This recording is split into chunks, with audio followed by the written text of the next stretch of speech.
Bonjour à tous, bienvenue dans Objectif Culture. Sa passion, créer des spectacles. Cathy la conteuse est originaire d'Aix-en-Provence.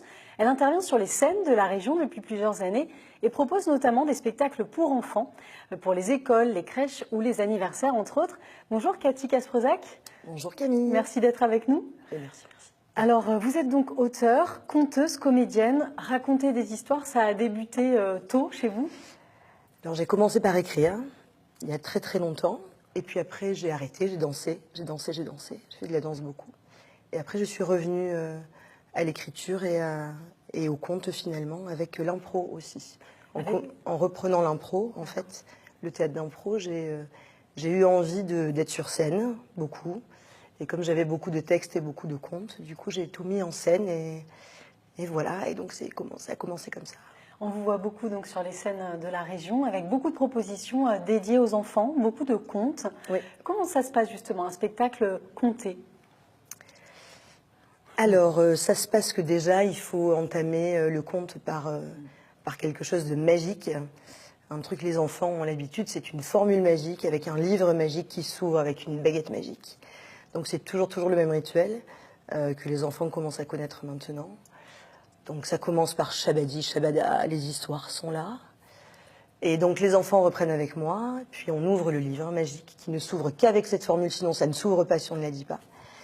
Et de là, le livre nous donne des histoires et je leur raconte. Le livre se pose et en fait je deviens l'histoire. Et qu'est-ce qui vous plaît justement dans le fait de vous adresser à un public plus jeune, des enfants? Alors je pense qu'ils ont vraiment besoin de rêver un peu, de sortir un peu de tout ce qu'on entend toute la journée, des infos et un peu de l'horreur des adultes. Sortir des écrans aussi peut-être actuellement. Sortir des écrans, venir dans les salles de théâtre. Et donc j'essaie aussi de faire plaisir aux parents, donc c'est souvent très humoristique. Je prends les personnages, je les joue, donc je prends des postures un peu abracadabantes. Donc les parents sont contents de venir au spectacle et du coup sont contents de les ramener, les enfants, après au spectacle. Et donc les petits, oui, sont assez ravis de voir autre chose que de la télé. Ça s'adresse aux enfants de quel âge? Alors ça peut être très petit, donc ça peut faire 0-3 ans quand je vais dans les crèches ou chez les assistantes maternelles. Et après ça peut aller de 3 ans à 10 ans, à plus. Là dernièrement j'étais dans une école avec des CM2. Donc, Et la particularité justement d'un spectacle dédié aux enfants, est-ce que c'est un spectacle qui est plus court ou pas forcément? Est-ce qu'il y a plus d'interaction, on imagine peut-être aussi? Alors pour les tout petits, il faut qu'il y ait beaucoup de choses qui se passent, il faut que ça chante, il faut que ça bouge, il faut que ça change tout le temps aussi. Donc c'est très court pour les tout petits.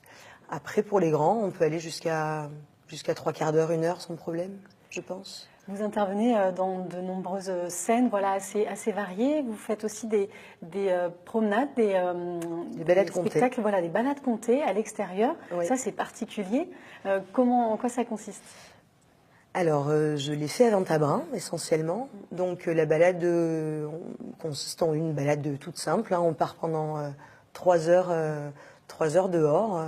La marche dure 1 heure uniquement. Mais par contre, la balade dure 3 heures. Donc, ce qui veut dire que pendant 2 heures, il se passe des choses. On marche, on s'arrête dans des coins un peu stratégiques, soit parce que historiquement, il s'est passé des choses dans cet endroit, soit parce que le lieu est beau, tout simplement.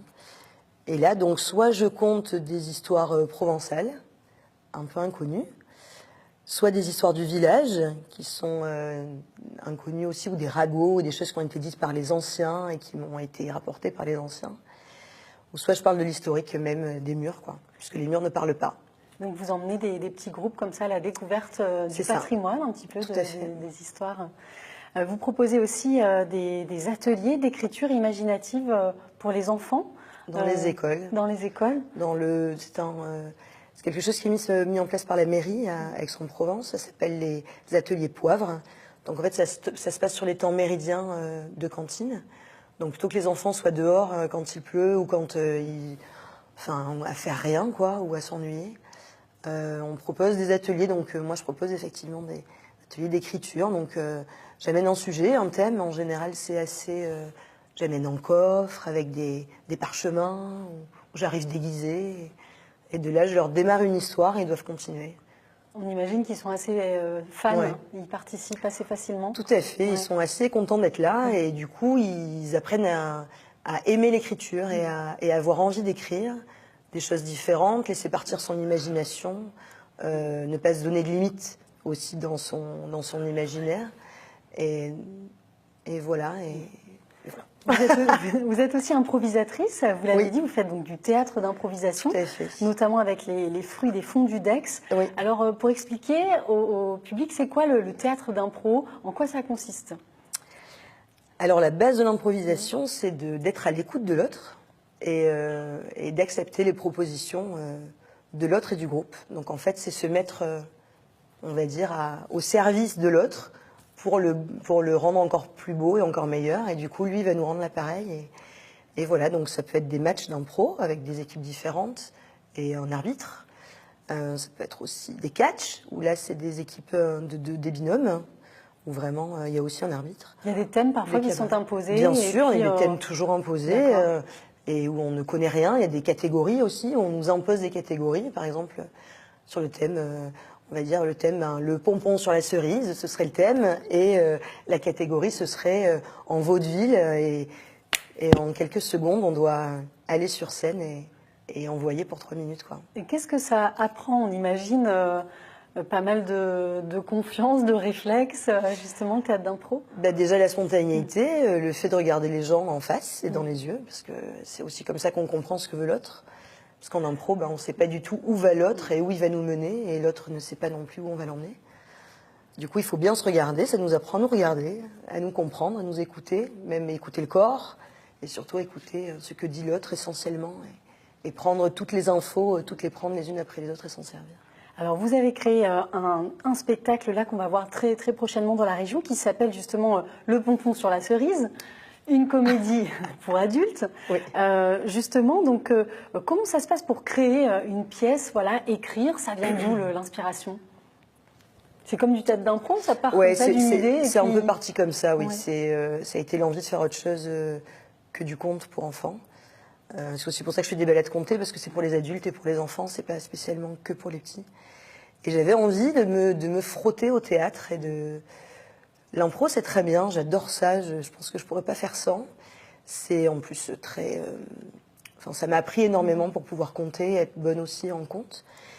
Mais j'avais envie de faire du théâtre et vu que j'ai peur de ma mémoire, je me suis dit que peut-être si j'écrivais moi-même mon texte, ce serait plus simple. Donc ça parle de quoi, Le pompon sur la cerise? Alors ça parle de 2 trentenaires, 2 filles, 2 copines, très très bonnes copines, un peu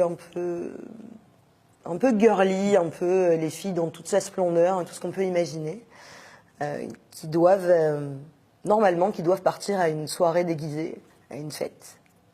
Mais bien sûr, les choses ne se passent pas comme prévu. Et voilà, donc c'est toute une histoire entre 2 personnes. Il y a seulement 2 personnages, c'est deux comédiennes. Voilà, comédiennes. Donc là, c'est une amie de moi, hein, c'est très français. Une comédienne improvisatrice qui s'appelle Carly et qui va donc jouer avec moi, que j'ai connue au fruit des fondus et au fondu. D'accord, donc le spectacle s'appelle Le pompon sur la cerise. Le pompon sur la cerise. Et on pourra le retrouver notamment au mois de juillet au Flibustier à Aix-en-Provence. Et puis d'autres dates aussi, j'imagine, à Marseille aussi prochainement. Alors on espère que le pompon sur la cerise se déplacera. Donc moi, avec les contes, je vais me déplacer jusqu'à l'Ardu à Marseille. Donc peut-être que le pompon se déplacera jusqu'à l'Ardu, si tout va bien. Et à Grenoble aussi... c'est possible, on verra. Il faudra voir comment ça se passe déjà au Flibustier. Donc en tout cas, pour vous, c'est un grand rendez-vous parce que voilà, vous êtes l'auteur, le metteur en scène, la comédienne. On imagine un gros travail pour bâtir ce projet. La costumière aussi. Hein, oui, on fait tout de A à Z. On est un peu en stress quand même, enfin, surtout moi. Mais c'est un super rendez-vous qui me tient à cœur. Vraiment, vraiment, vraiment. Même si tout le reste me tient à cœur, ça c'était vraiment quelque chose qui... Je suis très impatiente d'être sur scène pour le pompon sur la cerise. Ouais. Une pièce où on rit, ça aussi c'est important. Ah oui, il faut rire, sinon c'est pas possible. Donc nous, on va beaucoup rire aussi sur scène. Je pense que les spectateurs vont beaucoup rire. Les garçons aussi, les hommes aussi, attention, c'est pas exclusivement féminin, ouais. Absolument pas, non. Les filles vont se reconnaître, je pense, vont être amusées des situations qui vont se passer. Mais je pense que les hommes vont aussi être très amusés des situations qui vont se passer parce qu'ils vont soit reconnaître leur compagne, soit leurs amis, ou soit tout simplement pouvoir se moquer une petite heure voilà, des filles et de leur comportement des fois un peu bizarre. En tout cas, on peut suivre toutes les dates sur votre page Facebook, Cathy la conteuse. On aura voilà, tous les horaires pour vous retrouver notamment au Flibustier à Aix. Ouais, c'est ça. Vous proposez aussi du théâtre pour les personnes déficientes mentales. Donc ça aussi, c'est une autre de vos palettes. Ouais. Voilà, comment c'est venu ça et qu'est-ce que ça leur apporte et vous apporte? Alors, ça leur apporte le fait de pour une fois ne pas être eux. Oui. Ce qui est très compliqué des fois quand on est dans une difficulté comme ça. Donc ils sont, je ne sais pas comment expliquer, c'est tellement particulier ce public. Ils ont besoin d'être hors de leur limite, on va dire. En fait, le théâtre, ça leur apporte ça aussi. Le fait de pouvoir s'exprimer, de ne pas avoir de limites et de s'autoriser à être quelqu'un d'autre. Dans un contexte très particulier, sur un temps particulier, sur un lieu qui est très déterminé, parce que pour que vraiment ils comprennent le principe du truc et du théâtre, je dessine une scène au sol, en fait, c'est vraiment et les spectateurs et les gens qui sont sur scène. Donc à chaque fois, et l'un passe spectateur et après il passe sur scène. Et j'arrive à faire des trucs avec eux incroyables, les éducateurs des fois sont étonnés. Ouais. Et ça a démarré tout simplement parce que je travaillais dans ce centre avant comme administrative. Et quand ils ont su que je faisais du théâtre, comme ils connaissaient ma personnalité, qu'ils savaient que j'étais plutôt un peu dynamique, un peu perchée, ils se sont dit que c'était la bonne personne pour faire ça. Et effectivement, ça marche très bien. Vous enregistrez aussi des contes audio. On peut les écouter donc sur YouTube. Oui, c'est ça. Et là, voilà, pourquoi aussi cette autre facette-là. On peut vous écouter dans la voiture, du coup, c'est pratique. Tout à fait. Alors, c'est parti du fait que, je pense que des fois, les trajets en voiture sont longs. Que des fois, on n'arrive pas à calmer un enfant à table, ou que plutôt que d'écouter n'importe quoi ou de regarder n'importe quoi, je dis pas que moi c'est parfaitement ce qu'il faut écouter, c'est pas ça, mais ça apporte quelque chose de différent. Donc effectivement, j'ai commencé par une web radio qui était à Aubagne, qui s'appelait La Fourmilière, et on a commencé à enregistrer des contes et des critiques de livres aussi. J'ai fait comme ça des petites critiques de bouquins. Et en fait, il se trouve que ça a plutôt bien marché, que les gens ont commencé à écouter, et j'ai continué. Et je continue toujours à en enregistrer. On peut les retrouver sur votre page YouTube. Tout à fait. Ouais. Et l'idée serait même d'enregistrer des livres audio. Donc là, je vais tenter des envois à quelques maisons d'édition. Merci en tout cas d'être venu nous présenter tout votre travail. Donc on peut vous retrouver notamment au mois de juin à Marseille avec les contes pour enfants. On pourra vous retrouver au Flibustier à Aix en juillet, donc avec le pompon sur la cerise. Merci. Merci. À bientôt sur Provence Azur. Je vous souhaite une très belle soirée. À bientôt. Au revoir.